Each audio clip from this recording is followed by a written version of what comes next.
이번 영상은 자유형 장거리 훈련 방법 3편 영상입니다. 재미있게 시청해주세요.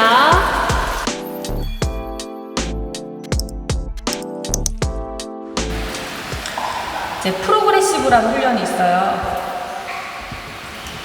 그건 어떤 훈련이냐? 프로그레시브 훈련은 디센딩 훈련하고 아주 비슷해요. 그런데 디센딩 훈련은 아까 하나의 그 종목이 아니죠. 거리 100m, 100m, 50m, 50m 하나당 60, 70, 80, 90 이런 식으로 순차적으로 이렇게 올라갔죠. 훈련이. 프로그레시브라는 거는 50m면 50m, 100m면 100m 거리를 정해놓고 이 거리 안에서 점점 빠르게 수영하는 거예요. 이해되세요? 디센딩은 하나 단계를 올리시는 거고, 프로그레시브라는 훈련은 요 하나에 점점 빠르게 하면서 마지막 도착할 때 최고 속도에 오를 수 있게 수영을 하시는 거예요. 그게 프로그레시브. 네, 그렇게 해서 이것도 한번 짧게 보여드릴게요. 제가 25m 가는 걸 수영으로 프로그레시브라고 생각하고 보시는 거예요. 아까 디센딩 훈련과 프로그레시브 차이를 생각하면서 보시면 좋을 것 같아요. 제가 25m로 한번 수영을 해볼게요.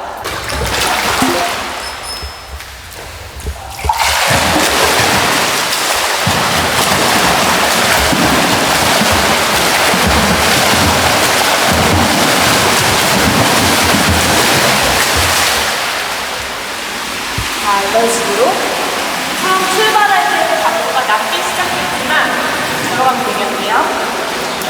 내가 수영을 하면서 가면서 점점 더 빠르게 수영을 하시는 거예요. 이해되셨죠? 디센딩과 프로그레시브의 차이. 그래서 이렇게 훈련을 하시는 프로그램을 넣으시는 거예요. 이거를 50m를 하셔도 되고 100m를 하셔도 되고. 여러분들이 하실 때는 제 생각에는 100m 좀 긴 거리보다는 짧은 거리로 하시는 게 좀 잘 맞지 않을까 싶거든요. 점점 빠르게 하는 수영, 훈련법 이렇게 생각하시면 될 것 같아요.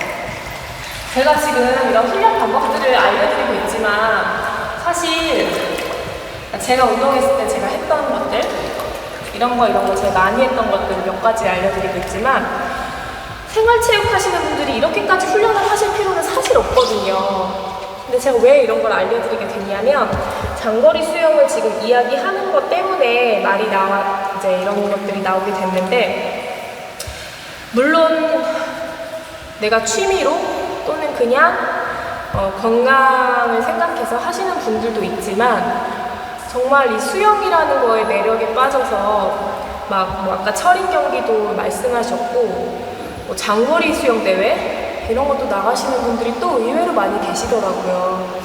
그런 분들이 훈련 어떻게 해요? 어떻게 해야 기록이 당겨져요? 이렇게 물어보시는 분들이 있는데, 기록 당기시라고 이걸 알려드리는 게 아니라 훈련하실 때 너무 지루하게만 하지 마시고 무조건 내가 시합 나가는 게 예를 들어 2km 시합 나간다.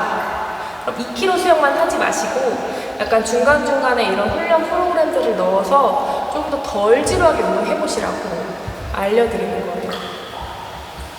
이해되시죠? 제가 이거 알려드렸다고 해가지고 아직 기초 수영하고 있는데 가가지고 선생님 저는 이제 디센딩 훈련을 시작하겠습니다 하면서 혼자 이렇게 훈련하고 이러지 마시라고. 네, 이런 게 있구나, 재밌구나, 이렇게 재밌게 할 수 있구나 이렇게 생각하시라고.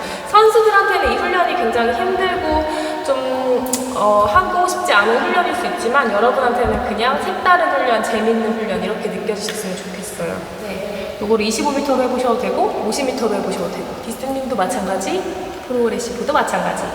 이렇게 한번 해보세요. 효진님이 자유수영 가면 뭐 해야 할지 몰라서 그냥 되는 대로 했었는데 이제 이런 훈련 계획 짜서 해봐야겠어요 하셨는데, 맞아요. 이렇게 하시라고.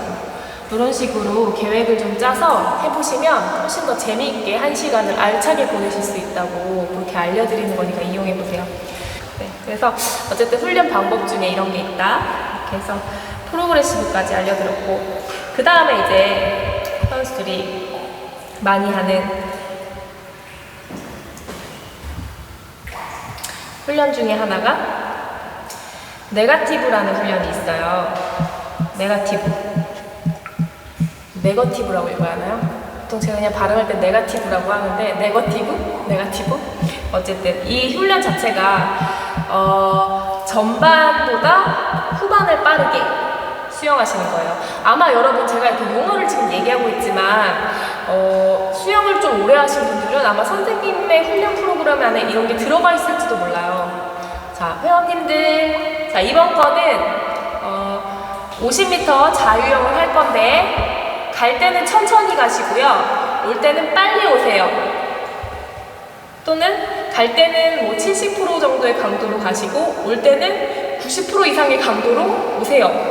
뭐 이렇게 훈련 프로그램을 짜서 해주신 선생님들도 계셨을 거예요. 그 훈련 프로그램이에요. 네, 그래서 네거티브라는 훈련이 있어요. 그래서 요거는 장거리 훈련에도 물론 도움이 되지만 그냥 선수들이 훈련 프로그램 안에 많이 들어가 있는 훈련이기도 하고요.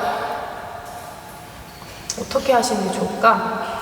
보통은 뭐 100m, 200m 이렇게도 하는데 여러분들이 하시기에는 이것도 50m가 가장 좋지 않을까 싶어요. 25m씩 끊어서 갈 때는 내가 수영할 수 있는 한 70% 정도의 강도 또는 60에서 70% 정도, 올 때는 80 이상, 90 이상 빠르게 오는 그런 훈련을 하시는 거예요. 이것도 마찬가지로 개수를 정해놓고 50m 4개를 하겠다 하면 휴식은 조금 넉넉하게 가지고 하시면 좋을 것 같아요. 제가 한번 해볼까요? 훈련을 한번 해볼게요. 네거티브 훈련. 갈 때보다 올 때가 더 빨라야 하는 훈련이에요. 그러니까 전반보다 후반을 더 빠르게. 그렇다고 해서 갈 때 너무 천천히 가시면 안 되고 어느 정도 호흡이 좀 가쁠 정도, 맥박이 어느 정도 뛸 정도로 유지를 하면서 가셨다가 올 때는 더 빠르게 하는 그런 운동이에요. 한번 이것도 수영하시면서 자유수영 가셨을 때 그냥 돌기만 하면 심심하잖아요. 그러니까 같이 한번 해보시면 좋을 것 같아요. 제가 한번 가볼게요.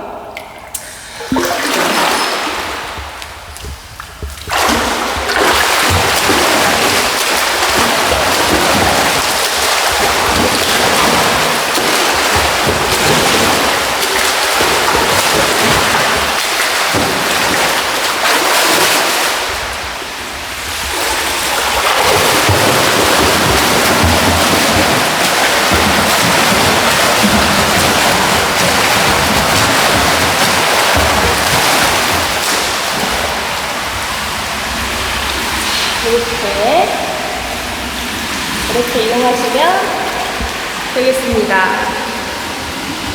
갈 때보다 올 때 빠르게, 전반보다 후반을 빠르게. 그렇죠?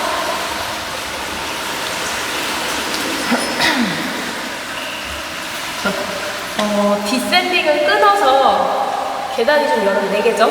하나, 둘, 셋, 4계단을 올라가는 거고, 네거티브 같은 경우에는 2개로 나누는 거예요. 절반.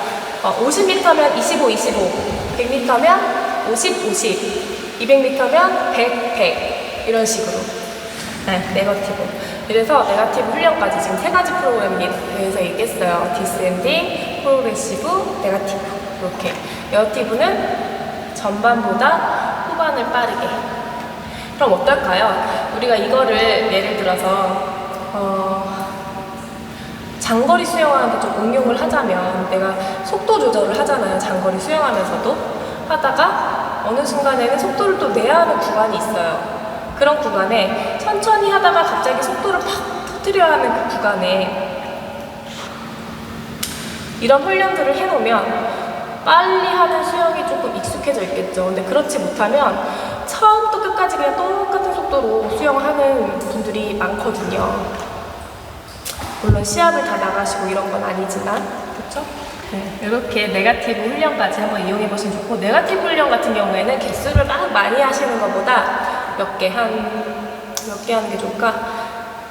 2개? 많게는 4개? 뭐 이렇게까지만 정해 놓으시고 훈련해 보시면 좋을 것 같아요. 저는 사실 디센딩이나 뭐 지금 말씀드린 훈련들 있죠? 이런 거는 그냥 당연히 해야 하는 훈련이라 생각하고 있는데 처음 말했던 그 호흡 참는 거 말씀드렸던 하이폭시 훈련 있죠? 하이폭시 훈련이 제일 좀 싫었던 것 같아요. 저는 개인적으로 숨 찬 거를 별로 안 좋아하는데 내가 숨을 참고 가야 하잖아요. 그렇죠? 그래서 여러분들은 이 훈련을 한번 이용해서 재미있게 해보시면 좋을 것 같아요.